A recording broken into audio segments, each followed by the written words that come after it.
जी हाँ, हमारे दाँत कैसे हैं, चमकीले हैं या नहीं, आपके मुँह से बदबू आ रही है या नहीं, तो ये हमारा जो प्राथमिकता जो मिलता है वो इसी से मिलता है कि आप कितने स्वच्छत हैं, आप कितने स्मार्ट हैं। तो जी हाँ, आज मैं अपने श्रोताओं को स्मार्ट बनाने के लिए और साथ ही उनकी पर्सनैलिटी को और भी डेवलप करने के लिए, निखारने के लिए कुछ बातें बताऊँगी। और आज का जो हमारा विषय है वो है कि आप दाँतों में जो पीलापन होता है, साथ ही टाटर जो होता है, उससे क्या-क्या नुकसान हो सकते हैं और साथ ही उसके उपचार के लिए हमें कौन से घरेलू नुस्खे अपनाने चाहिए। तो इस विषय के साथ आज हमारे बीच हैं डॉक्टर उज्ज्वल मृणाल। मैं आप सभी को बता दूं, ये एमडीएस ओरल पैथोलॉजिस्ट हैं और आज पूरी जानकारी डॉक्टर साहब से हम प्राप्त करेंगे। तो डॉक्टर साहब, आपका स्वागत है हमारे इस कार्यक्रम में। धन्यवाद। आपका भी स्वागत। Thank you. डॉक्टर साहब, सबसे पहले तो अगर बात करें तो हमारे श्रोताओं को आप ये बताएं कि दांतों में पीलापन क्यों होता है, क्या वजह है?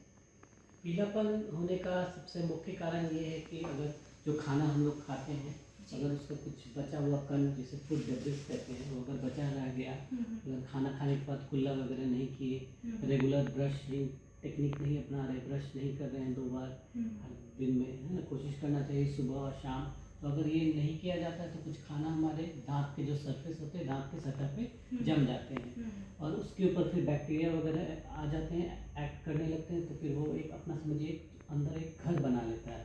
तो वही उसी घर को जो सबसे सॉफ्ट अगर रहता है तो उसे प्लाक कहा जाता है। और अगर वो ज़्यादा उसमें अगर मिनरलाइजेशन हो गया, मतलब कि कैल्शियम मैग्नीशियम वो सब उसके अंदर भर गए, ताकि बहुत मजबूत कवच जैसा बना लिया, तो उसे टाटर कहा जाता है, जिससे कि निकालना भी बहुत मुश्किल होता है।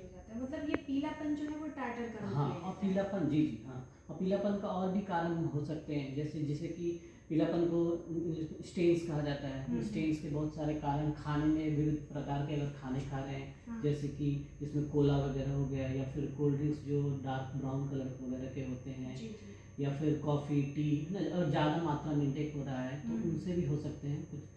बट और जनरली स्मोकिंग वगैरह जो करते हैं, धूम्रपान करते हैं, उनमें जो भूरा कलर का स्टेन वगैरह हो जाता है। डॉक्टर साहब, अभी आप बता रहे थे कि कुछ खाने ऐसे होते हैं जी जिसकी वजह से भी पीलापन हो सकता है, जी तो जी। हमें कौन कौन से खानों से थोड़ा परहेज बरतना चाहिए, कम मात्रा में? जी। जो ज़्यादा जो एसिडिक मात्रा हो, जैसे सिट्रस फूड वगैरह, है ना, खाते समय पानी में इसे मतलब घुलन कर मिलाकर रखना चाहिए, ताकि दांत के ऊपर ज़्यादा सतह को नुकसान नहीं पहुंचाए, है ना। जो जो भी कोल्ड ड्रिंक्स वगैरह है, कम मात्रा में इंटेक करें, क्योंकि दांतों की सतह को नुकसान हो सकता है। जी। डॉक्टर साहब, इसके बाद जो है वो आपने बताया कि अलग अलग प्रकार के पीलापन होते हैं, तो उनके बारे में बताइए कि कौन कौन सा पीलापन होता है जो हमारे दांतों में जी, नुकसान पहुंचाता एक तो जो सतह पे जो उसका कवर जो बना लेता है, कवर जो सिंपल पीले कलर का या भूरे कलर का होता है, जैसा कि मैंने बताया, खाने वगैरह खाने की वजह से हो सकता है। टी, कॉफ़ी ज़्यादातर, है ना, ज़्यादा अगर एक दो दो तीन बार पीने से नहीं होगा, अगर बहुत ज़्यादा इंटेक हो रहा है, मतलब बहुत मात्रा में हो रहा है, कोल्ड ड्रिंक्स लगातार पी रहे हैं, या फिर जो धूम्रपान करते हैं उनमें तो ज़रूर देखा गया है, और जो चेन स्मोकर्स वगैरह होते हैं उनमें तो और ज़्यादा देखने को मिलता है। तो ये तो हो गया स्टेन, जो कि ज़्यादा उतना नुकसान नहीं पहुंचाएगा, क्योंकि मसूरे वगैरह को। बट इसी में अगर खाना अगर फंसा रह गया कहीं, हमारी गलती की वजह से कुल्ला नहीं कर रहे हैं, या ज़्यादा चिपके हुए पदार्थ खा रहे हैं, जो स्टिकी फूड हो गया, चिपके पदार्थ, और जो मीठा पदार्थ हो गया, तो वो फंसे रह जाते हैं, या बिजली का हिस्सा वगैरह, ऐसे कुछ भी कोई भी चीज़ वगैरह फंसा रह गया, तो अगर उस पर ध्यान नहीं दिया गया तो उस पर फिर छोटे छोटे कण पे बैक्टीरिया वगैरह एक्ट करने लगते हैं, जिसके कारण फिर वो एक सॉफ्ट जो पार्ट होता है उसे प्लाक कहा जाता है, और जो उसके अंदर कड़ा पार्ट हो गया उसे टाटर कहा जाता है, या फिर कैलकुलस कहा जाता है। ये अभी आप नुकसान के बारे में थोड़ी बहुत बता रहे थे, तो क्या इससे हमारे इंटरनल बॉडी पार्ट्स को नुकसान हो सकता है? अगर हाँ तो उसके बारे में बताएं, और इसके अलावा क्या नुकसान होता है? जी जी। तो सबसे पहले तो दांत है, तो उसके आसपास के एरिया में, जो उसके आसपास जो है उसमें नुकसान तो होगा ही। जैसे कि जो मसूड़े वगैरह है, मसूड़े में सूजन हो जाएगी, खून वगैरह आने लगेगा, तो जिसके कारण अगर मसूड़ा के आसपास का जो इलाका को अगर ठीक नहीं किए तो उसमें इन्फेक्शन जो हो जा सकती, उसे जिंजवाइटिस कहते हैं, ठीक है, जो या फिर कॉमन भाषा में पायरिया वगैरह कहा जाता है।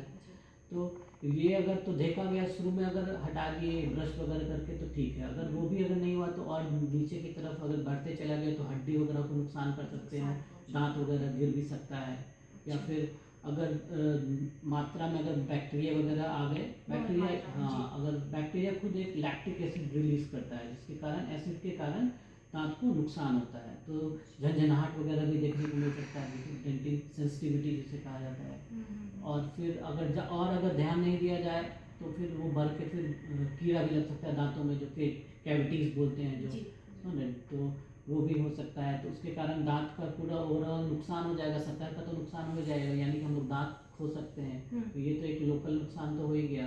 फिर अगर हड्डियों में नीचे पहुंच गया तो फिर जबड़ों में भी को भी नुकसान कर सकता है। इसी तरह अगर हमारे ब्लड में, अगर बॉडी के ब्लड में अगर पहुंच गया बैक्टीरिया, वही बैक्टीरिया जो खासकर स्ट्रेप्टोकोकस होता है, स्ट्रेप्टोकोकस म्यूटेंस, एक बैक्टीरिया जो हार्ट वगैरह में पहुंच गए, हार्ट के वाल्व्स वगैरह, तो उनमें हार्ट में ये बीमारी तरह तरह के कुछ मतलब ये मुंह से हमारे इंटरनल हाँ, बॉडी पार्ट्स में भी जा सकता है ना। और तो यही ध्यान देना है कि क्योंकि मुंह ही प्रवेश द्वार है, वहाँ से पूरा बॉडी जाता है, लिंक होता है, तो इसलिए ध्यान देना है कि ओरल हाइजीन मेंटेन रखना है, ताकि इससे गहरे नुकसान से बचा जा सके।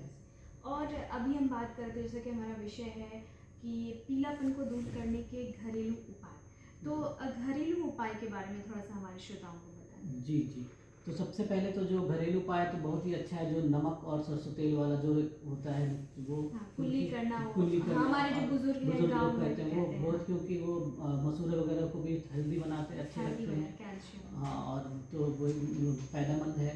ठीक है, तो एक तो वो हो गया, और एक कारगर उपाय है बेकिंग सोडा वगैरह है। अगर अपने टूथपेस्ट में भी बेकिंग पाउडर, जो खाने वाला पाउडर जो होता है, खाने वाला सोडा, उसको हल्का ज़रा सा थोड़ा सा मात्रा में अपना टूथपेस्ट के ऊपर लगा के उससे ब्रश कर लेंगे, तो ज़्यादा नहीं, सप्ताह में 1 या 2 बार, तो उससे भी चमक आ सकती है, दांतों में पीलापन को भगा सकते हैं।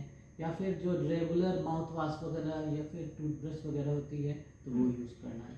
और ब्रशिंग करते वक्त ये भी ध्यान देना है, और जो टाटर वगैरह उस कोशिश करना उससे निकालने की।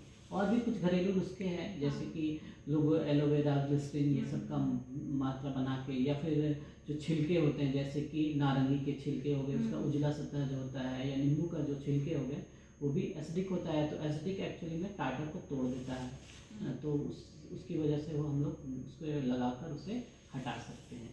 ये सब तो कुछ घरेलू नुस्खे हैं। हाँ, अगर इन घरेलू नुस्खों से भी हमें फ़ायदा नहीं मिलता है तो जी, फिर क्या करें?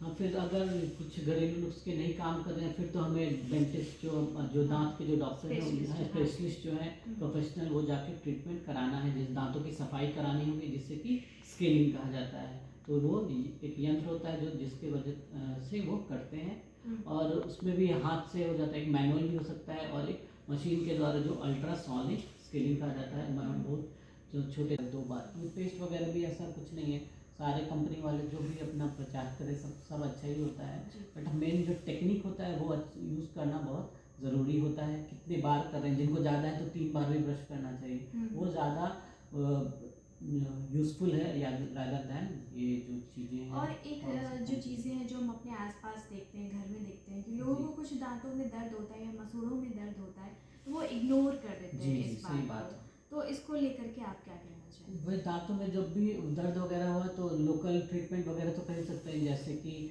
जो क्लोव्स होते हैं, जो कि लौंग वगैरह है, वो सब तो यूज़ करके अगर दर्द कम हो जाता है, फिर लोग फिर छोड़ देते हैं, तो यही एक कारण है। कोशिश करना चाहिए कि जो अपने नज़दीकी जो भी डॉक्टर है वहाँ पे विजिट करके दिखा लेना चाहिए, क्योंकि फिर वो बढ़ जाता है, इतना ज़्यादा बढ़ जाता है कि वही मैं आपको बताना चाह रही थी कि